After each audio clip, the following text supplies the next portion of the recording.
T'est-il déjà arrivé de sortir avec quelqu'un où tout semblait bien se passer, la connexion était évidente, et soudain, le silence, plus de messages, plus d'appels, aucune explication, comme si la terre l'avait avalé. Puis, au moment où tu commençais enfin à l'oublier, il réapparaît avec un simple « salut », comme si rien ne s'était passé. C'est l'une des expériences les plus frustrantes et déroutantes du monde des relations modernes. Un jour, vous planifiez votre prochaine rencontre, riez ensemble jusqu'à tard sur WhatsApp et le lendemain, plus rien. Comme si un trou noir digital l'avait englouti, sans prévenir, sans explication, sans même la simple courtoisie de dire « j'ai besoin de temps » ou « je ne crois pas que ça puisse marcher ». Alors tu restes là, relisant ton dernier message, te demandant si tu as dit quelque chose de travers, si tu as mal interprété les signaux, si cette connexion que tu as ressentie n'était pas seulement dans ton imagination. Tu commences à analyser chaque mot, chaque rire partagé, chaque moment intime. Était-ce réel? Ou était-ce simplement de la politesse? Les jours passent et le silence devient assourdissant. Peut-être que tu finis par lui écrire à nouveau, d'abord de manière légère pour prendre des nouvelles. Rien. Tu réessaies une deuxième fois, plus direct. Est-ce qu'il s'est passé quelque chose? J'aimerais savoir si on reste en contact. Silence radio. Alors commence le processus douloureux, mais nécessaire. Avancer.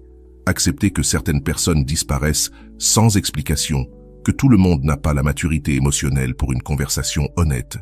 Petit à petit, tu guéris. Tu arrêtes de vérifier ton téléphone toutes les 5 minutes. Tu cesses de le traquer sur les réseaux sociaux. Tu recommences à sortir, à rire sincèrement, à te rappeler de ta valeur et de ce que tu mérites dans une relation. La blessure se referme lentement. Et quand tu as presque complètement tourné la page, quand tu n'y penses plus tous les jours, quand tu as retrouvé ta confiance et que tu es concentré sur ta vie, boum, le message tombe. Salut, comment tu vas? Comme si de rien n'était. Comme s'il ne t'avait pas laissé en suspens pendant des semaines, voire des mois. Comme s'il ne te devait aucune explication pour sa disparition soudaine. C'est déconcertant. En un instant, toutes les émotions reviennent comme une avalanche. La confusion, l'espoir mélangé à la colère, la tentation de répondre aussitôt contre l'instinct de protection que tu as développé. Pourquoi revient-il maintenant? Certains réapparaissent parce qu'ils se sont ennuyés avec d'autres options. D'autres parce qu'ils se sont sentis seuls un vendredi soir et ont repensé aux bons moments passés avec toi. Certains reviennent parce que leurs autres tentatives amoureuses ont échoué et que tu représentes l'option sûre, celle qui répondra probablement. Et puis, il y a ceux qui comprennent sincèrement qu'ils ont fait une erreur. Mais même dans ce cas, la manière dont ils reviennent en dit long sur leur caractère. Moi aussi, j'ai vécu ça. Et je veux te dire exactement comment répondre dans cette situation pour protéger ton estime de toi, garder ta dignité et poser des limites claires, sans tomber dans le piège de la disponibilité immédiate. Parce que personne ne devrait croire qu'il peut entrer et sortir de ta vie à sa convenance. Avant de continuer, si tu n'es pas encore abonné à ma chaîne YouTube, je t'invite à le faire dès maintenant. En t'abonnant, tu seras informé de toutes mes nouvelles vidéos, ce qui te permettra de ne rien manquer de contenu précieux. Rappelle-toi d'abord une vérité essentielle. Le silence aussi communique. Personne ne disparaît par accident, des jours, des semaines ou des mois. Lorsqu'une personne choisit de s'effacer sans explication, elle prend une décision consciente, celle de ne pas te prioriser. Son silence t'a déjà envoyé un message, et ce message disait « En ce moment, tu n'es pas important pour moi ». C'est une vérité dure, mais nécessaire à intégrer. Ce n'était pas un oubli, ni un téléphone perdu, ni un emploi du temps trop chargé pour envoyer un simple message de 2 secondes. C'était un choix délibéré de t'écarter de sa vie, sans te donner l'explication que tu méritais après avoir investi du temps, de l'énergie et des émotions dans cette relation. Et maintenant qu'il revient, il s'attend à ce que tu agisses comme si son absence n'avait rien signifié. Il veut que tu répondes immédiatement, que tu pardonnes sans poser de questions, que tu reprennes les choses exactement là où elles s'étaient arrêtées. Autrement dit, il veut que tu récompenses son manque de considération par ta disponibilité instantanée. Mais pourquoi devrais-tu accepter ça? Ton temps n'a pas perdu de valeur pendant son absence. Au contraire, tu as appris à vivre sans lui, à apprécier ta propre compagnie, à ne pas dépendre de ses messages pour te sentir bien. Ton temps est devenu encore plus précieux. Voilà pourquoi, quand un tel message arrive, je ne réponds jamais immédiatement. Je pose mon téléphone, je prends de la distance. Pas pour jouer la personne difficile, mais parce que j'ai besoin de réfléchir sans pression. J'ai besoin de me rappeler qui je suis, ce que je vaux et ce que je suis prêt à accepter dans ma vie. Alors oui, tu peux ressentir toute une vague d'émotions, la joie secrète parce qu'une partie de toi l'attendait, la colère parce qu'il ose revenir comme si de rien n'était, la confusion parce que tu ne sais pas s'il veut quelque chose de sérieux ou s'il est juste ennuyé. Toutes ces émotions sont normales. Mais aucune d'elles ne doit dicter ta réponse immédiate. Ne réponds pas tout de suite. Ce n'est pas une urgence.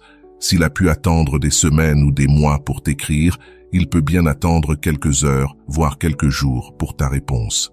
Ce temps n'est pas pour le punir, mais pour toi, pour que tu puisses réfléchir consciemment à ce que tu veux. Demande-toi, que veux-tu vraiment dans cette situation? Une explication? Tourner définitivement la page? Lui donner une seconde chance si son retour est sincère? Ou simplement lui montrer que son comportement était inacceptable? Il n'y a pas de bonne ou de mauvaise réponse, seulement ce qui est juste pour toi. Et quand tu choisiras de répondre, fais-le avec calme. Pas dans la colère, pas dans la précipitation, pas dans la peur de perdre quelque chose, mais depuis un endroit clair, centré, où tu sais qui tu es et ce que tu mérites. Parce que ta réponse initiale donnera le ton pour toute la suite. Si tu réponds avec enthousiasme immédiat, tu lui envoies le message que son comportement était acceptable. Si tu réponds avec colère incontrôlable, tu lui donnes trop de pouvoir sur tes émotions. Mais si tu réponds avec calme et assurance, tu lui montres que tu connais ta valeur et que tu refuses tout traitement irrespectueux. Ce calme n'est pas de la froideur, c'est du contrôle. C'est la preuve que tu ne réagis plus impulsivement, mais que tu choisis consciemment comment tu veux être traité. Et ça, c'est ta plus grande force. Communiquer depuis un lieu de force personnelle, voilà ce qui fait toute la différence. Pas depuis le besoin, pas depuis le manque. Rappelle-toi qu'en ce moment, c'est toi qui as tout le pouvoir. C'est lui qui a besoin de quelque chose de toi, ton attention, ton pardon, ton temps, ton énergie émotionnelle. Toi, tu n'as besoin de rien de lui. Tu as déjà prouvé que tu peux vivre parfaitement bien sans lui, durant tout le temps où il a disparu. C'est cette position de force que tu dois maintenir tout au long de l'interaction. Ton estime ne fluctue pas en fonction de qui reste ou quitte ta vie. Tu as de la valeur par qui tu es, par ce que tu apportes au monde, par tes qualités uniques, par ta capacité à aimer et à être aimé. Le fait que quelqu'un n'ait pas su voir ou apprécier ce que tu vaux en dit beaucoup plus sur ses limites que sur les tiennes. La première réponse que tu donnes marque le ton de toute la conversation. Mais plus encore, elle marque la façon dont tu te vois toi-même dans cette situation. Te vois-tu comme quelqu'un de désespéré qui accepte la moindre miette d'attention, ou comme une personne complète, précieuse et digne de respect, qui a des standards clairs sur la manière dont elle mérite d'être traitée? Quand cette personne réapparaît après des semaines, parfois des mois de silence total, il y a un élan presque irrépressible, celui de le bombarder de questions. Le cerveau humain déteste les vides d'informations, surtout quand ils nous touchent émotionnellement. Alors on veut des réponses, on veut comprendre, on veut savoir ce qui s'est passé, pourquoi il a disparu, si on a fait quelque chose de mal, s'il a pensé à nous pendant tout ce temps. Et beaucoup commettent l'erreur d'écrire un roman. Pourquoi as-tu disparu sans rien dire? Est-ce que tu vas bien? Est-ce que j'ai fait quelque chose qui t'a blessé? Il t'est arrivé quelque chose? Je me suis inquiété. Mais c'est la pire chose à faire. Quand tu balances une avalanche de questions à quelqu'un qui vient de te ghoster, tu envoies plusieurs messages très clairs, même si tu ne t'en rends pas compte. D'abord, tu lui dis que son silence t'a profondément affecté et que tu as pensé à lui tout ce temps. Tu lui montres que son absence a eu un impact majeur sur ta vie émotionnelle, ce qu'il voulait peut-être éviter justement. Ensuite, tu montres que tu es en demande, avide de réponses. Et dès que quelqu'un sent que tu as besoin de quelque chose de lui, il a automatiquement du pouvoir sur toi. Il peut alors choisir de te répondre ou pas, te donner des demi-vérités, mentir, manipuler la version des faits à son avantage. Et surtout, il comprend que tu es en train de lui demander une faveur. Parce qu'exiger des explications, c'est exactement ça. C'est lui demander d'investir du temps et de l'énergie émotionnelle pour combler ton besoin de compréhension. Or, il a déjà démontré qu'il n'était pas disposé à investir quoi que ce soit en toi, puisqu'il a disparu sans prévenir. Alors pourquoi serait-il prêt à le faire maintenant? Ne m'en dis jamais de raison. Grave cette phrase dans ton esprit. Chaque fois que tu ressens l'envie de demander « pourquoi ?», rappelle-toi que quémander des explications, c'est quémander de la charité émotionnelle. Et la vérité, aussi dure soit-elle, c'est que les explications forcées sont rarement sincères. Si quelqu'un voulait vraiment t'expliquer, il l'aurait fait avant, ou au moment où il revient. Sinon, les justifications qu'il te balance sous pression ne sont que des excuses improvisées, des demi-vérités, ou des mensonges déguisés pour calmer ta soif de réponse. Et toi, combien de fois as-tu demandé une explication et en es-tu ressorti complètement satisfait? Probablement très rarement, parce que les explications arrachées de force ne viennent pas d'un désir authentique de clarifier, mais d'un inconfort, celui de devoir dire quelque chose, n'importe quoi, pour que tu arrêtes de poser des questions. Si une personne a de l'intégrité, si elle regrette sincèrement d'avoir disparu, elle viendra d'elle-même avec des excuses et une explication. Elle dira quelque chose comme « Je sais que j'ai disparu sans prévenir, et c'était mal. J'ai traversé une situation difficile, et je n'ai pas su gérer. J'aurais dû te le dire, je suis désolé. » Voilà une excuse réelle qui vient d'un vrai désir de réparer. Mais si tu dois l'arracher, c'est déjà un signe clair. Cette personne n'a ni la maturité émotionnelle, ni l'intégrité nécessaire pour assumer ses actes. Ton rôle, ce n'est pas de courir après la vérité, c'est de protéger ta paix. Ton bien-être émotionnel n'a pas à dépendre d'une explication. Ta sérénité n'exige pas que toutes tes histoires aient un point final propre et satisfaisant. Certaines personnes sortiront de ta vie sans rien dire, et c'est très bien ainsi. Ne joue pas au détective émotionnel. Ton énergie, ton temps, ta santé mentale valent bien plus que ça. Et courir après des explications, c'est l'exact opposé de protéger ta paix. C'est comme gratter une plaie qui cicatrise ou boire du poison en espérant que l'autre en souffre. Quand tu refuses de demander des explications, il se passe quelque chose de puissant. Tu gardes ta dignité intacte. Tu restes à égalité, voire en position de force, parce que tu prouves que ton estime ne dépend pas de la validation des autres. Et paradoxalement, très souvent, c'est quand tu n'exiges rien que les explications finissent par arriver toutes seules, parce qu'un silence bien tenu crée un vide que l'autre ressent le besoin de combler. Mais même si tu n'obtiens jamais d'explication, est-ce que ça change vraiment quelque chose? Non, parce qu'au bout du compte, la seule vérité qui compte, c'est qu'il a choisi de disparaître sans même te donner la décence d'un mot. Et ça, c'est tout ce que tu as besoin de savoir. Ne te justifie pas non plus. Quand il revient, il peut être tentant d'expliquer ce que tu as fait pendant son absence, comme si tu devais prouver que tu as bien vécu sans lui. Mais pourquoi lui devrais-tu un rapport? Tu ne lui dois rien. Pas d'explication sur ton temps. Pas de compte sur ton état émotionnel. Il a perdu ce privilège le jour où il est parti sans prévenir. Tiens-toi ferme dans ton respect, dans ta dignité. Ne quémande pas des réponses qui ne t'apporteront de toute façon aucune satisfaction.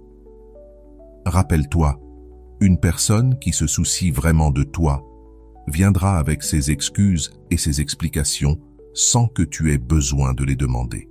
Sinon, cela te dit tout ce que tu dois savoir sur ses véritables intentions et sur sa maturité. Et après avoir compris tout cela, il reste une étape essentielle, ta réponse. Car ta réponse va poser le cadre de toute interaction future, et elle va surtout montrer le niveau de respect que tu exiges pour toi-même. Ma réponse préférée est simple, directe et puissante. Bonjour. Ton message m'a surprise après tout ce silence. Tout va bien. Une phrase courte, mais chaque mot est choisi avec soin pour envoyer un message clair. Simultanément, on va la décortiquer mot par mot pour que tu comprennes exactement pourquoi elle est si efficace. Tu commences par un simple « bonjour ». C'est une cordialité basique. Tu n'es pas agressive, tu n'es pas hostile, mais tu n'es pas non plus exagérément chaleureuse ou émotionnellement disponible. C'est un salut neutre qui garde la porte ouverte à une conversation civilisée, sans montrer de désespoir ni d'émotion excessive. Puis vient. Ton message m'a surpris. Voilà le génie de cette phrase. Tu reconnais que tu as reçu son message, tu ne l'ignores pas, mais en même temps tu fais comprendre que tu ne l'attendais pas. Le mot « surpris » est parfait. Il est honnête sans être dramatique. Tu ne dis pas « ça m'a blessé », « ça m'a troublé » ou « ça m'a mise en colère ». Toutes ces phrases qui lui donneraient trop d'informations sur ton état émotionnel. Surpris reste neutre, mais il fait passer le message. Son retour n'était pas attendu avec impatience. Et ensuite, après tant de silence. C'est la partie la plus puissante de toute la phrase. Tu mets son comportement sur la table. Pas de drame, pas d'accusation, juste la vérité, claire et directe. Tu ne dis pas « après que tu m'as ghosté » ou « après que tu as disparu comme un lâche ». Non. Tu énonces les faits. Il y a eu du silence, beaucoup de silence, et tu l'as remarqué. Enfin, tu termines avec une question ouverte. Tu lui donnes l'occasion de s'expliquer s'il en a envie, mais tu ne le pousses pas. Tu ne demandes pas une justification précise, tu crées simplement un espace où il peut assumer ses responsabilités, s'il a la maturité pour le faire. Ce n'est pas agressif, mais ce n'est pas non plus comme si rien ne s'était passé. Et c'est exactement ça, la clé de la stratégie. Parce que la plupart des gens tombent dans deux extrêmes quand ils se retrouvent dans cette situation. Soit ils explosent de colère et de ressentiment, soit ils font comme si le ghosting n'avait jamais existé. Premier extrême, répondre avec rage. Où étais-tu? Comment oses-tu disparaître et revenir quand ça t'arrange? Bien sûr, ta colère est compréhensible, mais ce type de réaction montre à quel point son comportement t'a blessé et que tes blessures sont encore ouvertes. Cela peut le culpabiliser, oui, mais ça peut aussi le faire fuir encore plus, car personne ne veut gérer l'intensité émotionnelle de quelqu'un qui l'a déjà blessé. Deuxième extrême, agir comme si de rien n'était. Bonjour, quel plaisir d'avoir de tes nouvelles, comment vas-tu? Là, tu normalises son comportement irrespectueux. Tu lui montres qu'il peut disparaître autant qu'il veut, quand il veut, et qu'il te retrouvera toujours les bras ouverts. Tu installes un précédent dangereux qui se répétera encore et encore. La réponse que je viens de t'expliquer, elle, met en lumière sa disparition, mais sans drame. Tu lui fais comprendre que tu as remarqué et que tu ne l'acceptes pas comme une normalité. Et c'est crucial. Reconnaître un comportement problématique ne doit pas être dramatique ni conflictuel, mais ça doit être clair. Quand tu dis « après tant de silence », tu fais trois choses. Premièrement, tu montres que tu es attentive. Tu n'es pas dans une bulle émotionnelle où tu ignores les actions des autres. Tu remarques quand quelqu'un change son comportement envers toi. Deuxièmement, tu montres que tu as de la mémoire. Tu n'es pas de celle qui efface le passé pour que l'autre se sente bien. Son comportement fait partie de la réalité de votre relation et tu ne vas pas l'effacer juste pour éviter un malaise. Troisièmement, tu montres que tu as des standards. Tu indiques clairement, même de façon subtile, que ce type de comportement n'est pas acceptable pour toi. Tu ne cries pas tes standards, mais tu les rends visibles. C'est là que réside toute la différence. Parler depuis la maturité, pas depuis le besoin. Quand tu parles depuis le besoin, ça sonne comme « S'il te plaît, explique-moi ce qui s'est passé. J'ai besoin de comprendre pour avancer. Je n'ai pas dormi en pensant à ce que j'ai pu faire de mal. » Ça, c'est de la dépendance émotionnelle, et ça montre que ton estime dépend encore de la validation extérieure. Parler depuis la maturité, c'est ce que fait ta réponse suggérée. Tu reconnais la réalité, tu gardes la porte ouverte à la discussion, mais tu ne supplies pas. Tu montres que tu es une personne complète, capable de gérer n'importe quelle réponse, y compris l'absence de réponse. La maturité émotionnelle, c'est ça. Rester centré sur ta propre valeur au lieu de la chercher chez l'autre. Ta réponse dit « Je suis une personne précieuse qui mérite respect et communication honnête. Si tu peux m'offrir ça, parfait. Si tu ne peux pas, je peux aussi vivre avec, parce que mon bien-être ne dépend pas de ton comportement. » Et cette réponse est brillante, parce qu'elle renvoie toute la balle dans son camp. À lui de décider. Il peut ignorer et continuer comme si de rien n'était, ce qui te révèle sa vraie nature. Il peut donner une excuse superficielle, « j'étais occupé », ou il peut donner une vraie explication et assumer ses responsabilités. Quelle que soit sa réponse, tu auras déjà établi une chose. Tu n'acceptes pas les comportements irrespectueux et tu refuses de faire semblant que les problèmes n'existent pas. Tu poses ta dignité dès le premier échange et ça change tout le ton de la relation. La beauté de cette approche, c'est que tu gardes ton intégrité, peu importe sa réaction. S'il vient avec une excuse sincère et une vraie explication, parfait. S'il ne dit rien, tu sais à quoi t'en tenir. Dans tous les cas, tu restes digne, forte et claire. Tu as créé l'espace pour que les choses arrivent, sans paraître désespéré de recevoir cette attention.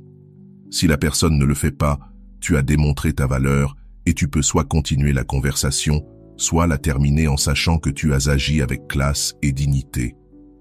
Rappelle-toi, le but n'est pas de le punir ni de le faire culpabiliser. Le véritable objectif est de communiquer ton estime de toi et de poser le standard de respect que tu attends dans tes relations. Et cela ne peut venir que d'un lieu de force intérieure, jamais d'un manque émotionnel. Voici la partie la plus révélatrice. Sa réaction te dira absolument tout. S'il s'excuse et donne une raison cohérente, à toi de décider s'il mérite une nouvelle chance.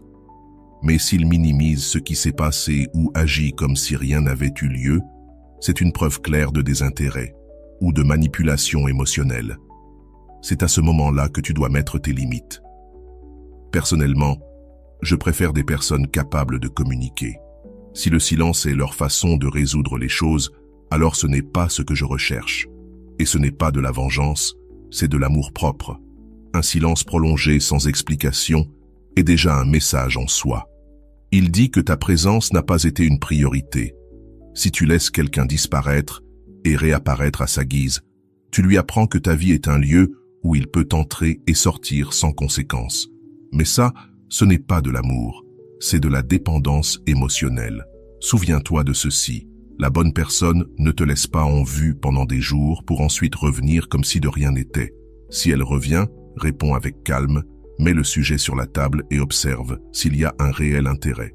Si ce n'est pas le cas, sois reconnaissante de cette clarté et avance. Et si tu veux plus d'outils pour poser des limites saines et renforcer ton estime de toi, abonne-toi à la chaîne et partage cette vidéo avec quelqu'un qui a besoin de l'entendre aujourd'hui.